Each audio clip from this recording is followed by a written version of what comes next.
our beloved Boss Mike Cervera. May nagmungkahi na itong si Sara Duterte habang hindi pa dumadaan o dumarating ang buwan ng Hunyo para ito ay ma-impeach ng tuluyan at mahatulan. Eto na mga kababayan, mungkahi, sampa ng kasong plunder. Opo mga kababayan, sino po? Sara Duterte. Babalita mga kabrigada, iminungkahi ni dating Associate Justice Antonio Carpio na maaaring sampahan ng kasong plunder si Vice President Sara Duterte habang hindi pa umuusad ang impeachment trial laban sa kanya. Ang kaso ay may kaugnayan sa paggasta ng Vice Presidente ng 125 million pesos na confidential funds. Ayon kay Carpio, maaaring may sakatuparan nito kung hindi hihilingin at papagbibigyan ang Senado ng isang special session upang agad na masimula ng paglilitis. Dagdag pa niya, oras na makasuhan si Duterte, maaaring humantong ito sa kanyang diskwalifikasyon sa pwesto. Depende sa desisyon na ipagkakaloob ng executive branch. Sa kasalukuyan, nananatiling nakabinbin sa Senado ang impeachment trial ni Vice President Duterte. Nakabinbin kasi mga kababayan, late na raw Late na mga kababayan, kaya mga kababayan, pwede naman palang plan B. So kung ang plan B kasuhan ng plunder si Sara, mas maigi. Mga kababayan, kasi nga naman hindi niya mapaliwanag hanggang sa ngayon kung saan niya dinala yung 125 million. Sana isunod sila along malapitan mga kababayan, dahil nga di umano'y mayroong pong kumakalat na dokumento na sandamakmak daw ho yung confidential fund na kinukulimbat ng mga malapitan. So eto na mga kababayan. Mas maigi mga kababayan.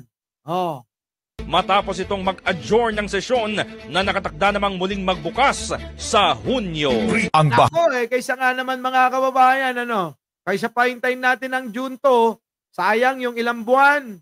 Para naman may magawa tayo, may magawa yung mga iba natin dyan na mga abogado, o kung sino pa man na pwede, na mag-asikaso. O gawin nyo na to. Sampahan nyo na ng kaso. Sampahan nyo! Diba? Sigurado naman mga kababayan bakit kanyo? Ulitin ko. Hanggang sa ngayon, hindi pa rin na ipapaliwanag ng Vice Presidente yung 125 million na pinanghihinalaan mga kababayan. Pinaghihinalaang kinulimbat ni Sara Duterte. Di po ba? So mga kababayan, kayo po ba isang-ayon sa mungkahe ng dating Associate Chief Justice Carpio? Press 1 naman dyan. Kung sang-ayon po kayo, opo, paki-press 1 naman. Opo press 1!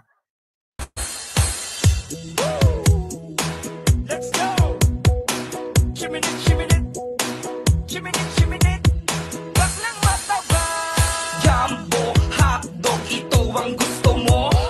Pogo sa Pampanga, nagiging bahay mo. Travel dito, travel dyan.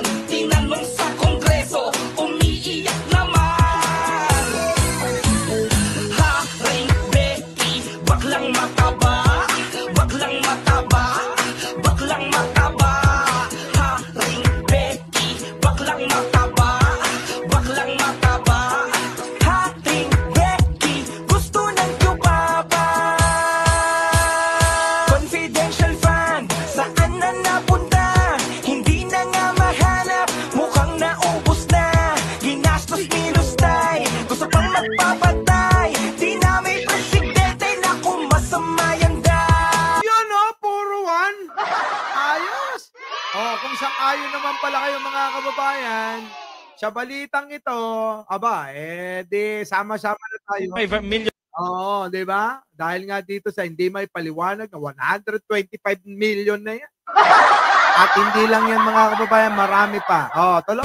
Ang kaso ay may kaugnayan sa paggasta ng Vice Presidente ng 125 million pesos na confidential funds. Yan na ho yung magiging dahilan para masampahan na ho ito ng tuluyan yung hindi maipaliwanag na 125 million pesos.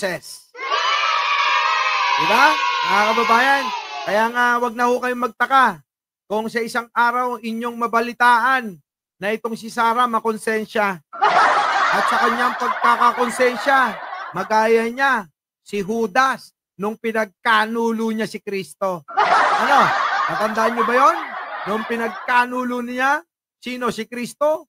Si Judas? Wag naman sana, no, Sarah, magulos dili ka. Mag-iiyakan lalo yung mga DDS na tanga. Kaya nga, sinasabi ko, mga kababayan, mas maigi na. Kung ako sa iyo, aba, gawin mo na. Joke lang po! Oh, tandaan nyo, lahat ng sinasabi ko, joke lang ha. Dahil yun naman ang lagi nyo sinasabi, di ba? Joke lang. Joke lang yun, baka magbigti ka. Joke ko lang yun! Joke lang! Oh, may gawin mo, masisi pa ako ha. Sabihin nila, si Mike Cervera binigyan ng idea. Oh, di ba? Hindi kita binibigyan ng idea. Oo. Hindi kita binibigyan ng idea. Binibigyan kita ng gagayahin mo. Ay! Oo! Binibigyan kita ng gagayahin mo. Nung pinagkanulo ni Judas, si Kristo, pinagbili sa ilang piraso ng pilak. Tapos, anong ginawa niya? Nung nakita, nagkamali siya, aba, ayun, tumakbo, atulin. Umakyat ng puno, ipinitin ang sarili. Ha? Mga kababayan, ha? Ulitin ko, Sarah, ha? O, mga didis, joke ko lang yun. Joke lang. O, di ba? Gusto nyo yung joke-jokean eh, di ba? Joke pala eh. Ano, Bansot, ano? O, late na kayo. Nasa 1 pa rin kayo. Paano yan, mga kababayan? Eto pa. Ayan po, ha? Sara Duterte. Nako. Sana masampan na nga ng tuluyan, ano, mga kababayan? Para, ano, matapos na yan. O, eto, next. Po namin linawin kung sino po ba talaga. Marami hong nagtatanong, mga kababayan, kung sino ba yung pang-apat na nagsampa ng impeachment labang kay Sara. May alam na po ba kayo? Kasi mga kababayan, palaisipan, sino ba talaga ang nagsampa ng pang-apat na reklamo at impeachment ni Sara? Di po ba? Plunderer. Alam niyo na po ba kung sino? Paul Conecoy, Randy Arias, Alona, Kian, Belem Reyes, Pachuchay, Lita Gael, ano na? Tolongges. Taong bayan, ito na, malalaman na natin kung sino pang apat, mga kababayan, ha? Ito na. Pakinggan. Hanggang ngayon po kasi gusto po namin linawin kung sino po ba talaga ang naghain ng 4th impeachment complaint. Kasi dun sa mga balita po, paunang balita kahapon, ang tinuturo po nila na nag-initiate nito ay ang anak mismo ng Pangulo na si Congressman Sandro Marcos. At meron din pong balita, base naman dun sa naging pahayag ni Senator or Congressman Pulong Duterte na galing naman daw ito kay Representative Garin, in which she denied as well. So, sa inyo po, sino po ba ang naghain ng 4th impeachment complaint? Ace Barbers! Sagutin mo yan para sa kaliwanagan ng karamihan kasi nalilito rin kami kung sino ba talaga. Diba, mga kababayan? Sino ba talaga? Rosemary Sales sabi, Kong Sandro, parang hindi naman daw eh. Tuloy. Well, base sa ating mga dokumentong lumalabas ngayon. Base sa dokumentong lumalabas ngayon, ayan panagutin, magnanakaw, impeach, Sara now. Nako, Diyos ko po. Ang nag-ain itong impeachment complaint na ito ay yung 215 members ng mababang kapulungan. Sila pala, mga kababayan, yung pang-apat. Yung 215 na naging 240. So alam na natin, sila pala mismo yung mga kongresista ang naghain ng pang-apat na impeachment ni Sara. Kita nyo? Tuloy. No? The complaint is a consolidation ng mga tatlong impeachment complaints na final noong 2024 December last year, no. Oh. At ito ay consolidation na kung saan ay may konting pagre-revisa na pinirmahan ng 200 mahigit na miyembro ng mababang kapulisan.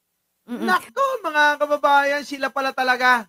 So maliwanag na ho. Oo, para maliwanagan ang karamihan.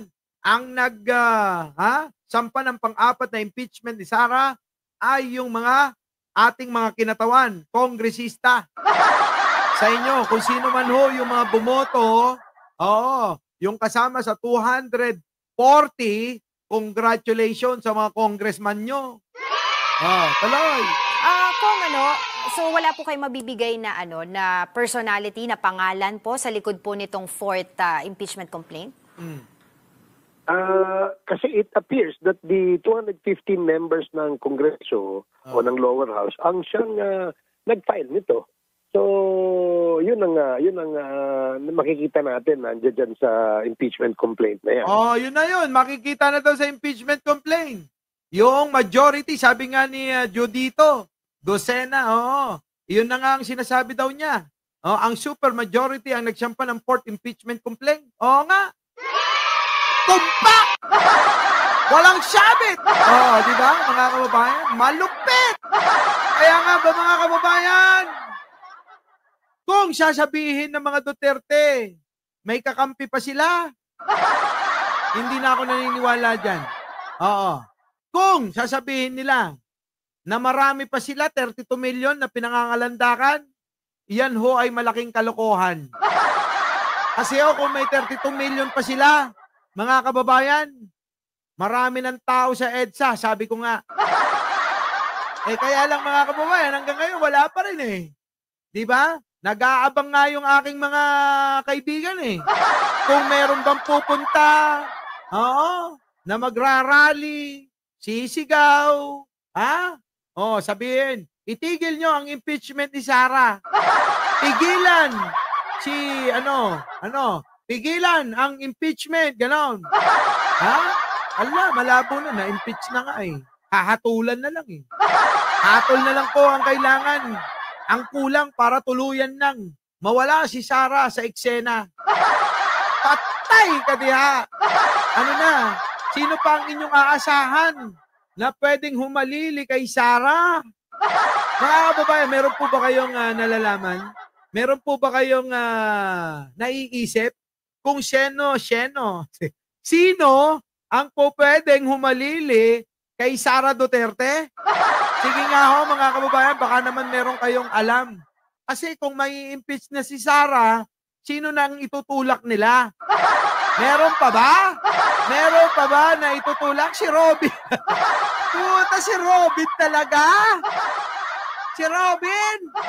Alam ng pating. Wala na.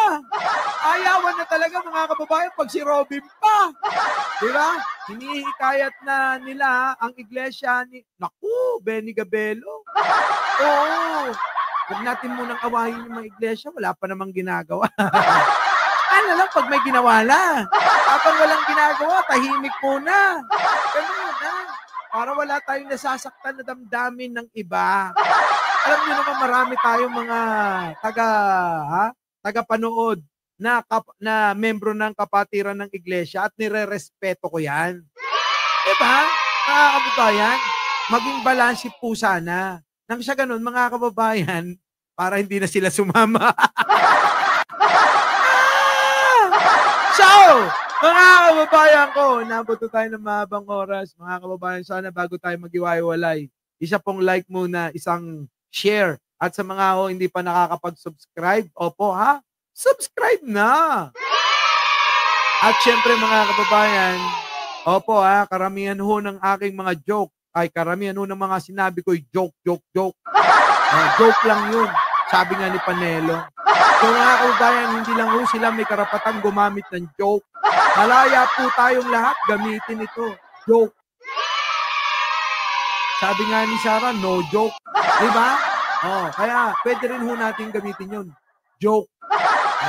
Sa akin joke lang Muli, mga kababayan ko na minamahal, sabi nga ni Mima, mga minamahal, hanggang dito na lang ang ating talakayan, katuwaan, kasiyahan. Oo, sa mga walang kakwenta-kwentang reaksyon. Ang mahalaga po ay nagkakasundo-sundo po tayong lahat at alam nyo at naunawaan nyo yung gusto kong iparating. Di ba mga kababayan? Maring Linda, paparating ko. So mga kababayan, hanggang dito na lang. Muli, ako po ang inyong lingkod, Mike Cervera po. Laging nagsasabi, 200,000K na tayo. Congratulations po sa inyong lahat. At laging nagsasabing, mahalin natin ang ating kapwa, pagdasal po natin lagi ang ating bansa. Magandang umaga, magandang hapon at magandang gabi. Sa mandako ng mundo, naroon kayo. Siyempre, magandang buhay na rin para sa ating lahat. Our beloved Boss Mike